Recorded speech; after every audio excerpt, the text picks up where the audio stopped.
called pathological narcissists in psychoanalysis, and I think the general public thinks of the latter type as the narcissist, that overinflated guy.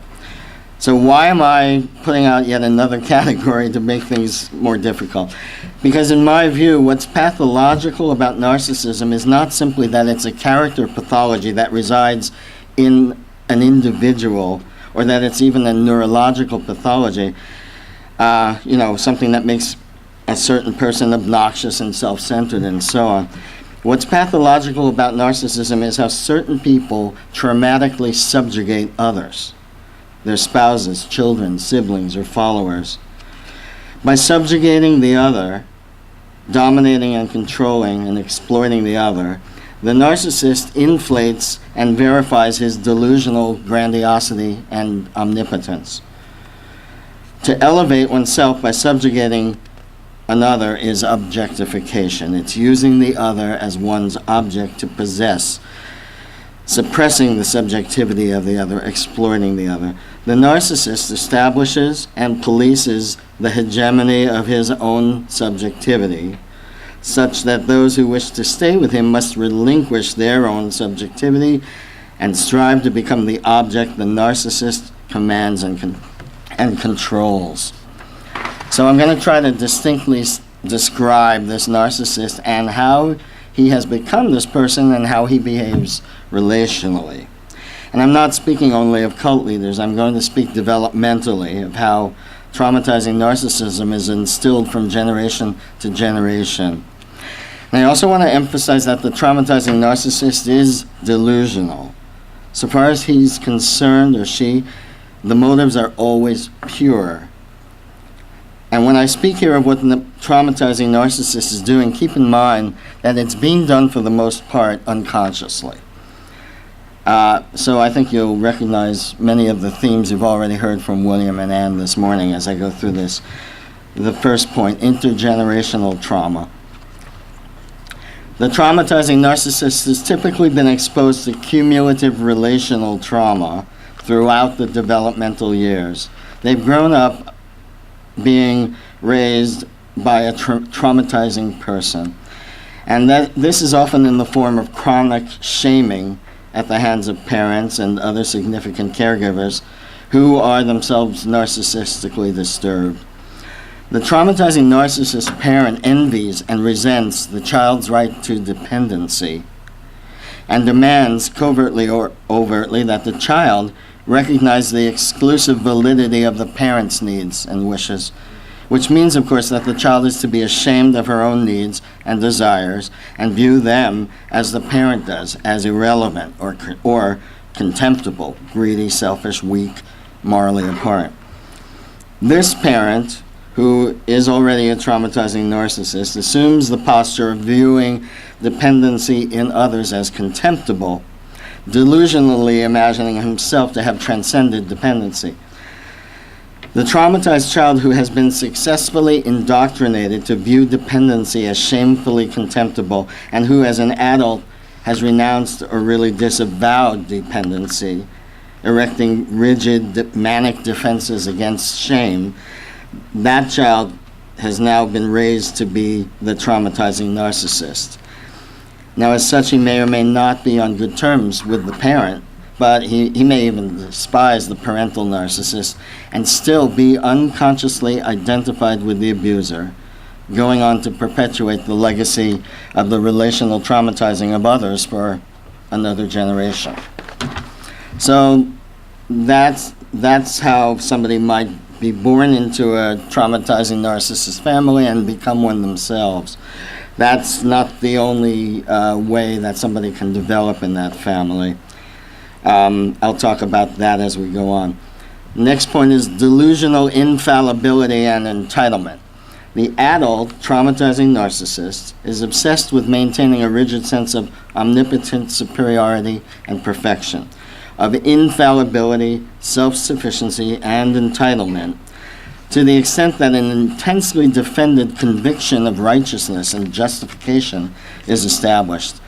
The psychotic nature of this delusion of righteousness shouldn't be overlooked or minimized. The traumatizing narcissist is often intelligent, socially adept, highly functioning, convinced of his own sanity, and very skilled at making others feel crazy. For the traumatizing narcissist, maintaining a sense of omnipotent superiority, delusionally believing that she needs nothing that she can't provide for herself, this defends against disavowed insufficiency of any and all varieties. Since for the traumatizing narcissist, insufficiency is equated with mortifying dependency and the ensuing sense of impotence and inferiority, it's crucial for her to keep the destabilizing shame of these repudiated aspects of self from being released into consciousness. There's an example, if you've read Robert J. Lifton's book on Destroying the World to Save It, which is about the Japanese nerve gas guru Om Shinrikyo, or Shoko Asahara is his name. Once he was exposed and no longer had any power over his supporters because he was imprisoned and humiliated publicly, he became floridly psychotic. And that psychotic core is at the heart of the traumatizing narcissist. And it's kept at bay by how inflated they're able to keep themselves, usually with money or power over others. So next point, externalization of shame. Rather than feel self-loathing and the helplessness of unrequited dependency needs, the traumatizing narcissist arranges for dependency and its accompanying shame to be kept external, assigned to belong to others. And this way he protects himself from self-loathing and ultimately from decompensation or mortification, death by shame. I'm saying that there's a core of deep shame in there that has to be defended against at all times. Contemptible, shameful dependency, weakness, badness has to be continually demonstrated to be out there, not in here. Sheldon Bach has observed this, stating that the overinflated narcissist can experience himself as cohesive and alive only at the expense of devitalizing his objects. So to achieve this goal of devitalization, the traumatizing narcissist virtually colonizes others, using the other as a host in whom to project and control his unwanted and disavowed affects and self-states connected to dependency, especially the shameful sense of neediness and inferiority. I saw The Master yesterday afternoon. Perfect illustration. Last point on the traumatizing narcissist, the suppression of the subjectivity of the other. The traumatizing narcissist child is unfortunately an optimal target for the reception of these projections, especially the projection of shame regarding dependency. The traumatizing narcissist parent sees only her own needs as valid and characterizes the child who tries to express her needs as being needy and selfish and dependent. At the same time, the traumatizing narcissist parent cannot bear the possibility of being surpassed and not needed by the child, and so must undermine the child's efforts towards independence. And it's, of course, a perfect double bind there. Unable to be anything but dependent because you're a child, and yet still attempting independence, because that's what children need to do, the child of the traumatizing narcissist parent is condemned either way. She comes to associate dependency with shame and humiliation, and independence with rejection and abandonment. Unless she can adopt that counter-dependent, shameless stance of the traumatizing narcissist, she lives instead in a post-traumatic state in which her sense of inescapable badness and aloneness is cemented. Okay. So what I want to emphasize here is the essential dynamics of the traumatizing narcissist's relational system. In talking about this, I want to emphasize that the abused child who is his object is not, to say the least, being recognized as a subject in her own right. Her role, this child's role in the construction of her sense of self is forcibly taken out of her hands and appropriated by the traumatizing narcissist parent. Her sense of being the object of and being defined by the other is joined with her sense of shameful badness, she's stripped of agency and objectified. Her traumatization leads her to struggle again and again to know herself and be recognized as a subject against the powerfully reflexive pull to identify herself as the object of the other, as the victim, the one who is done to. Taking on this badness, which Fairbairn called the child's moral defense, Fairbairn, the Scottish analyst, is the child's best shot at believing that the parents are good, because it's too horrible to believe that the ones you're totally depending on are actually bad. It's better to take on the burden of the badness and try again to redeem yourself. At least you might have a shot. When the child grows older and even acknowledges the badness in the parents, that internalized sense of badness is still very difficult to free oneself from.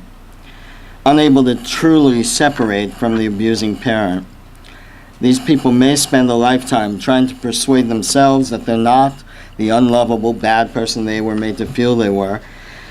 And for me, I see this person not merely depressed or anxious or deflated. I think this person has lost the battle, or hasn't yet won the battle, to develop and assert her own subjectivity. She's been forced to accept objectification, and she's had to submit her own subjectivity to the subjectivity of the other. And as I mentioned, the other path would be that this child would follow in the footsteps of the traumatizing narcissist, erect manic defenses against any sense of weakness or need or badness, project all the shameful affects out of oneself and into others. And one of the things gurus do is that, and they do it so well, is that they act as if they have no shame, no reason to feel ashamed of anything, because traumatizing narcissists find others who are likely to take on that shame for them, to take on those projections, and take on as their own the narcissist's shame of dependency and sense of inferiority. That's their relational system. So I'm going to switch gears now and offer some ideas about the follower. I think I'm qualified because, as psychoanalyst Erwin Singer once said, it takes one to know one. When I first attended a conference of the ICSA, I was only a year or so out of the cult I had joined. It was such a relief to speak with and meet so many others who knew exactly what I'd been through. In a way, I'm not sure that my dear analyst, as great as she was, I don't think she ever really did. At least that was the subjective experience. Maybe she did. I found a moment at the first conference to ask a cult expert there if he thought that people who became involved in these groups had some common psychological traits. I was working on the idea that we were all from these dysfunctional-ish families. It seemed that way anyway. Everyone I knew that had been in the cult. And, the answer of this expert to that was definitely not. And it surprised me because I was pretty sure that there were these defining characteristics. And for people like myself and like William, who weren't born into but were later joined this kind of a group, it seemed obvious to me that the cult leader was like an idealized parental figure, the group like an idealized family. Affiliating with the group for me and for many was at least in part an attempt to compensate for some sense of lack in one's family of origin. But at that time, this understanding was thought of as a form of blaming the victim. The line of thinking then, this is around 94, about people who got into cults, was that cult followers were the victims of charismatic con artists who used mind control techniques, as defined by Robert J. Lifton. There's a handout of Lifton's 8 points, 7, 8, whatever. Singer and Lalich also developed these points. These mind control techniques are used to entrap and control followers. These techniques were essentially those identified by Lifton as used by the Chinese communists in prison camps. And those who got into cults, according to the thinking at this time, were people who just happened to be unlucky enough to get sucked in and exposed to mind control, also known as thought reform.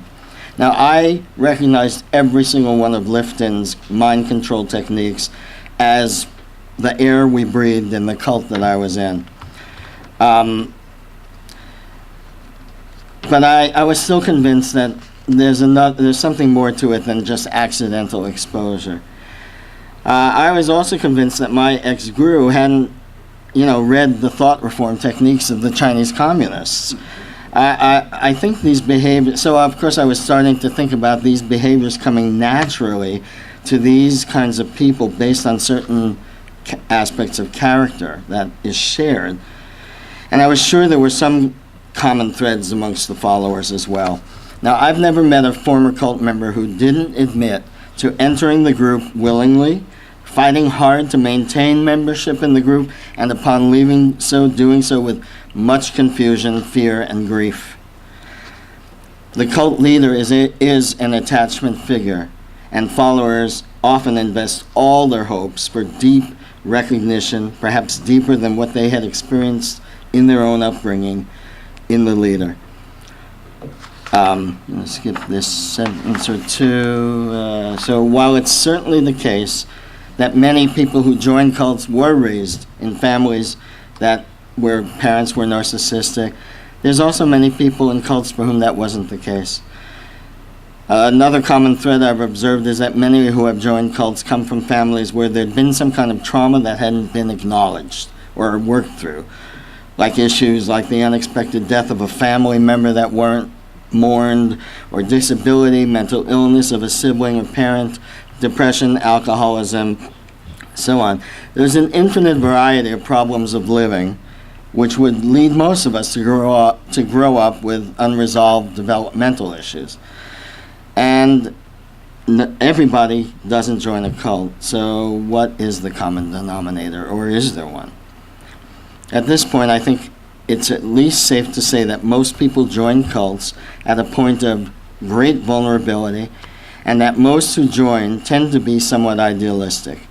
Many may have had disappointments in their families or other situations, love and work. Many may be seeking positive ways of feeling more connected, more in control of their lives, more purposeful. But in the end, this still makes people who join cults very much like many other people who don't join.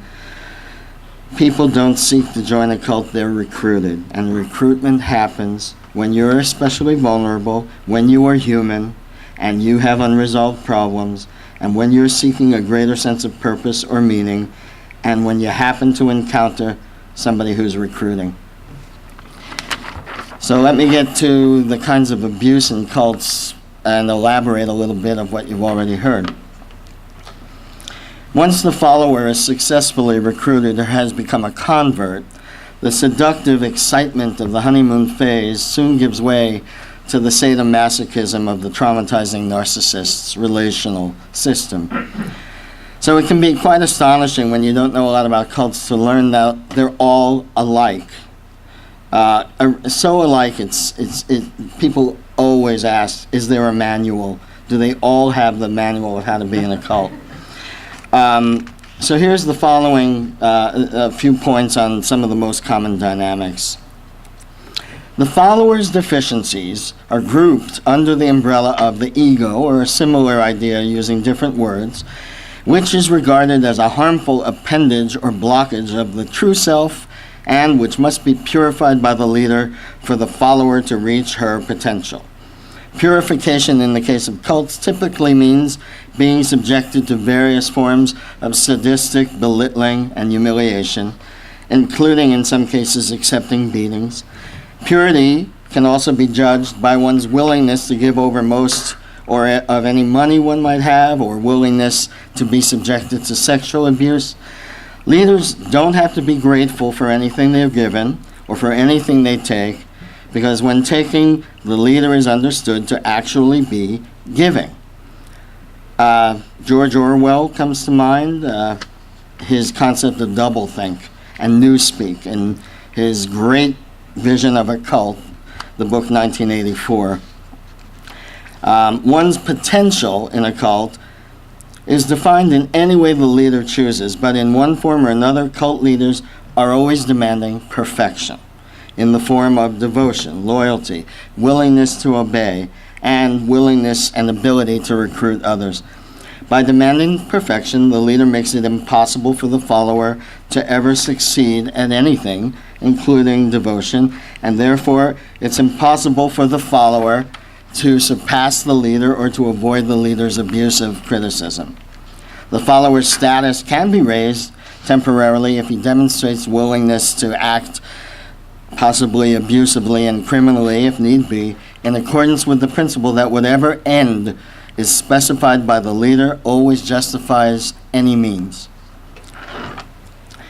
The more successful and powerful a particular cult becomes, the greater the risk of public exposure, and therefore the more urgent and hysterical the culture of the cult becomes. The leadership of the group becomes more shameless and without boundaries, demanding more and more time, money, and energy of the followers, defining enemies of the group to eventually include anyone not in the group, and becoming increasingly punitive of deviants within the group. As followers discover that no effort they make is ever good enough to earn the leader's full recognition or to make them exempt from the leader's attacks, they become more and more desperate to please the leader, becoming willing to let down their own boundaries and to violate the boundaries of others at the leader's behest. Ultimately, followers act on the belief that only the leader's thoughts and feelings matter and have any validity, and the follower must exist only to serve the leader's aims. The follower actively seeks to negate any aspect of his own subjectivity which the leader might disapprove of. To most outside observers, the leader's aims are clearly nothing more than self-aggrandizement. Insiders, however, in spite of little or no evidence on which to base their assertions, cling stubbornly to the belief that the leader is actually pursuing lofty and noble aims. Asked to do anything to enrich the leader, including in the case of some notorious groups prostituting themselves, followers obey and find a way to believe that whatever they do is righteous. By remaining loyal to the leader, the followers persuade themselves that their own existence is given meaning and validity by their support of the leader's mission.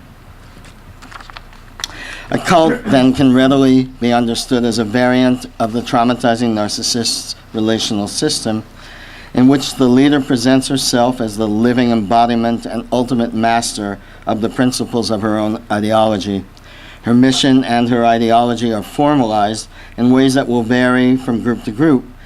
The group's goals also frequently shift. They're proclaimed to the followers with great pomposity. They're often connected to a demand for more money, for the privilege of being granted access to the esoteric wisdom. The unstated actual goal of any group led by a traumatizing narcissist, always disavowed, is for the leader to keep herself in a state of narcissistic hyperinflation. And the actual job of the follower is to do whatever it takes to help the leader to achieve that aim. Followers in cults are traumatized in various ways by the different kinds of abuses they're exposed to, which typically include intimidation, belittling, humiliation, and more concretely, severe overwork and deprivation of sleep and proper nutrition. The followers' rewards, which are recognition from the leader and the ensuing prestige they gain within the group, are bestowed and rescinded at the leader's whim, keeping the follower in a state of instability and fear about displeasing the leader and thereby losing status and favor. What's often most traumatic for followers who leave cults is the realization that what led them to blind themselves to the sadistic cruelty and the selfishness of the traumatizing narcissist's leader was how desperately hungry they became, how willing they became to abandon their own subjectivity and allow themselves to be violated for any bit of recognition they could get from the leader that they idealized. One of the reasons why many of the people who lead cultic groups choose not to identify their own experience as abusive is because to do so would mean acknowledging an extraordinary degree of grief over the loss of a deeply cherished, idealized attachment connected to their most cherished hopes about themselves and about life, along with the unleashing of an extraordinary degree of shame about their own self-deception and gullibility, and shame and rage about the amount of abuse they were willing to endure for the sake of maintaining their tie to the leader. Eventually, the realization that the devotion and labor in the group led to no real personal growth and to no significant contribution to society will also become a source of deep shame and regret. I speak to many people who report not feeling understood and even feeling doubted or blamed when they've tried to describe their cult experience to a therapist. Many people have also reported to me that they were recruited into a cult while they were in therapy and that they wondered why the therapist neglected to find out about the group and bring information to their attention.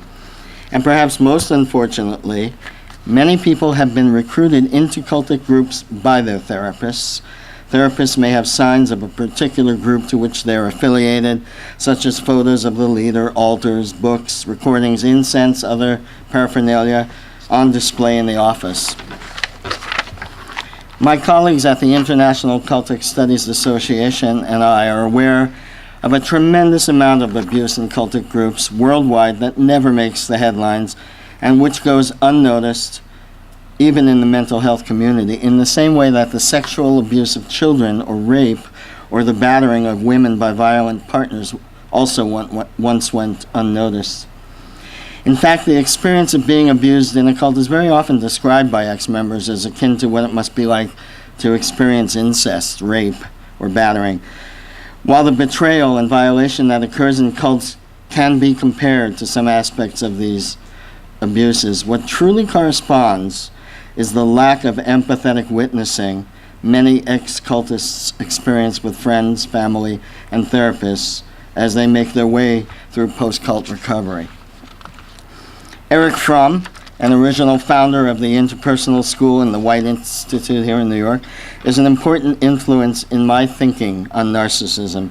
His book, Escape from Freedom, written after World War II and in response to the rise of Hitler, was a huge influence for me after I left the group I was in. Fromm understood that feeling powerless could lead people to accept domination because it allowed them to identify with the power of the dominator and escape the uncertainty and the aloneness of their freedom.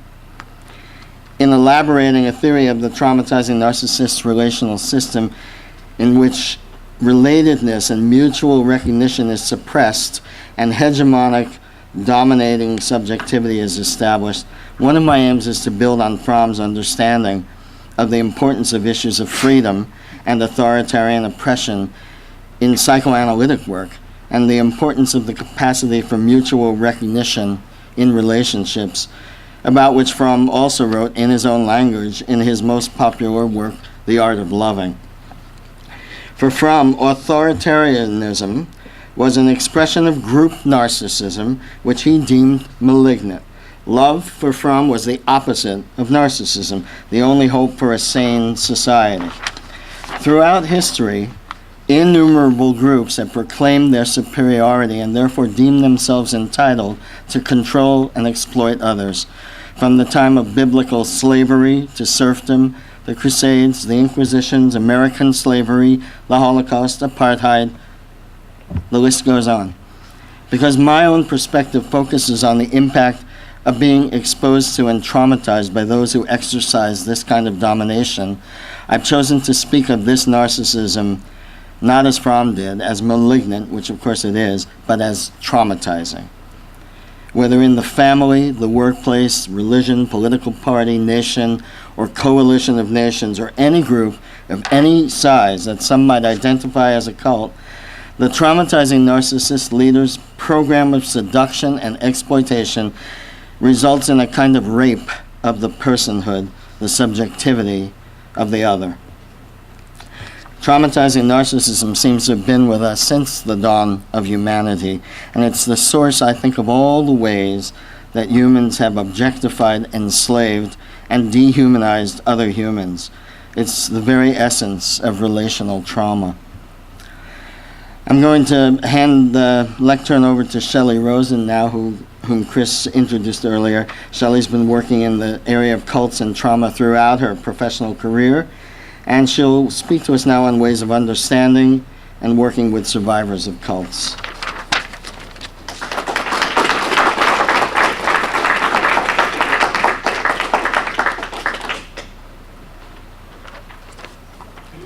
Good morning. Since you're a diverse group, and this paper brings together many different fields of study, one of the handouts is a glossary of terms, and the glossary is not in alphabetical order. The terms appear as the terms I wrote as they appear on the paper. So if there's something I'm reading, a term you've never heard before, just take a look at the glossary. So my presentation is going to be in two parts. This morning I'm going to talk about the trauma resulting from the relational matrix of the traumatizing narcissist and the members of the group. Can everybody hear me? No. You can step a little closer. Closer? Is that it? Or maybe we're moving. If I talk too loud, tell me that too. About the trauma resulting from the relational matrix of the traumatizing narcissist and the group members. And in the afternoon, I'll be talking about the best practices in trauma therapy, including the unique treatment issues for people who've been involved in cults. I'm going to give a lot of client vignettes, and so just keep in mind that these are all composites or they're well disguised. And also I'm going to start with a summary because I'm pulling together a lot of ideas and I kind of want to give you a preview of where I'm going, so I'm going to start with a summary first. Recent advances in neuroscience, anthropology, psychology, and economics have highlighted the importance of social networks in human behavior. I argue here that the propensity for individuals to be drawn to membership and loyalty to non-kin groups is hardwired and epigenetic. This predisposition varies among individuals and is impacted by early familial and cultural experiences. In the modern era, narcissistic cult leaders are adept at creating cohesive groups attractive to those of us who are most drawn to non-kin groups, the altruists, the idealists, the transcendence seekers amongst us. The slow process of indoctrination and social submission perpetrated by narcissistic leaders is highly traumatizing to members and their children. Those drawn to cult groups in adulthood are at risk for interpersonal shock trauma and betrayal trauma. Those who are born and raised in these groups are likely to have shock trauma, betrayal trauma, as well as lags in the development and/or dissociation of their own agency, identity, and core self-attributes. Longtime members who leave groups suffer the trauma of immigration and the pain of not being recognized as immigrants. In addition, cult involvement is an under-recognized phenomena, and members are often labeled as pathological, increasing shame, guilt, and isolation. I contend that seeking cohesive group involvement is natural and human, and that cult involvement should be viewed as having the potential to induce profoundly painful and post-traumatic stress reactions. Rather than to label cult involvement as aberrant, it's more humane to label it a natural disaster. Thus, cult involvement is akin to a hurricane, an earthquake, or a fire in its ubiquity in human history and its ability to shake people's nervous systems in profound ways. Finally, because the betrayal trauma by the leader, cult involvement may be more traumatic than surviving what we traditionally label mass disasters. So the title of this is Cults and Trauma, a Natural Disaster. So this is a quote from E.O. Wilson, who just wrote a book this spring on the social conquest of the earth. Oh, sorry. This is I'm not on the mic? I'm talking loud into the mic. This non-speaker over here. So this is what E.O. Wilson said in his new book. What was the driving force that led to the threshold of human culture? It appears to have been group selection, important for a species entering environments and competing with powerful rivals were unity, cooperation within the group. Morality, conformity, religious fervor, and fighting ability combined with imagination and memory to produce the winner. I'm going to return to group-seeking behavior later in the talk, but first I want to address trauma and relational trauma, and I've included two vignettes in order to highlight the counterintuitive, yes. Could you just go back and we didn't hear the Wilson in the book in that part? Oh, you didn't? The The, mic went on, before the mic went out. or after the mic went on. I guess. I just said that Wilson wrote a book on the social conquest of the earth. Did you hear that? Okay. So, trauma is in the body, not in the event. On September 11th, 2001, my friend Peter was working in Tower 7 at World Trade. He looked out the window and saw what was happening at Tower 1 just as his brother John stumbled into his office. Peter screamed, "John, don't look. We have to go. The collapse of this building is huge, the collapse area." Peter knew this because he's a volunteer fighter in Yonkers. All around him, co-workers were frozen looking out the windows. He dragged his brother out of the building and they ran all the way to Canal Street, where he aggressively cornered a cab and sped home. I spoke to Peter later that week. He was upbeat and grateful. He went to work at a new office in Manhattan, where he still works today. He was somewhat nervous during his commute the first few weeks following 9/11, but he has no symptoms of what we call traumatic stress. He saw some horrible stuff, actually, or turned away from really horrible stuff. Michael was between semesters at graduate school when Linda, the girl he was dating, brought him to an all-day workshop that combined his interests in politics and psychotherapy. The speaker was a charismatic guy with a PhD. Michael was raised in a liberal, educated Upper West Side home, and the ideology reached him. In time, Michael was working long hours, distributing leaflets, examining his selfish, capitalistic motives in group gatherings. He was eased into fraudulent activities to further the group's aims that months before would have made his skin crawl. One day, Michael dropped by his girlfriend's apartment. Her bedroom door was ajar, and he could hear that she was in bed with the leader, laughing about how easy it was to recruit him. Michael froze in the doorway, utterly shocked. Soon after this experience, Michael left the group.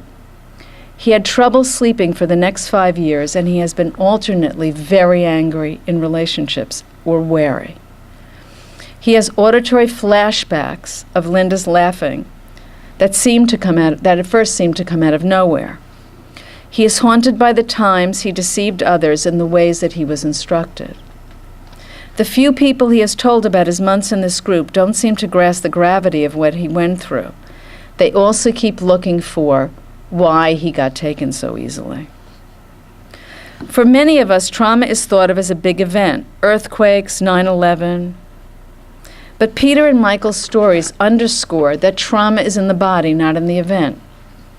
Trauma can be defined as the result of an experience that overwhelms a person's nervous system, resulting in ongoing emotional dysregulation and faulty memory integration of thoughts, feelings, behaviors, and body sensations of the event. Although my friend Peter witnessed a horrible disaster, as a volunteer firefighter, he is prepared for catastrophic situations, and he was able to move. Peter is also someone whose connection to his family trumps other connections and gives him clear purpose. It helped him in a split second take care of himself and his brother and flee towards home. He mobilized his energy to take charge and consciously protected himself from the frightening sights and sounds around him. When he got home, he immediately got support and respect for all his actions. Peter used his energy, protected himself, and triumphed. He tells his story with sadness and gratitude, and he remembers the details and the order in which they occurred. When we are not traumatized, even in the face of horrific events, memory is connected, retains emotion, and ends with a positive view of the self. We are also able to learn from the experience. Michael, on the other hand, was traumatized. He was unprepared and shocked by what he heard in the doorway. The world was not as he thought it was. The nervous system shock was involuntary, and it blocked or immobilized his survival reactions to flee or to fight. This involuntary shutdown, common during shock trauma, is out of awareness and out of conscious control. It is an ancient mammalian last-ditch effort to danger. The organism shuts down, freezes, and cannot move. We see this on PBS nature programs when we watch predators about to pounce on their prey. Just before the lion pounces, the gazelle, with no time to run and no match for this fight, collapses, still energized but immobile. We all know this feeling. We're kind of frozen and our heart is beating fast. Under circumstances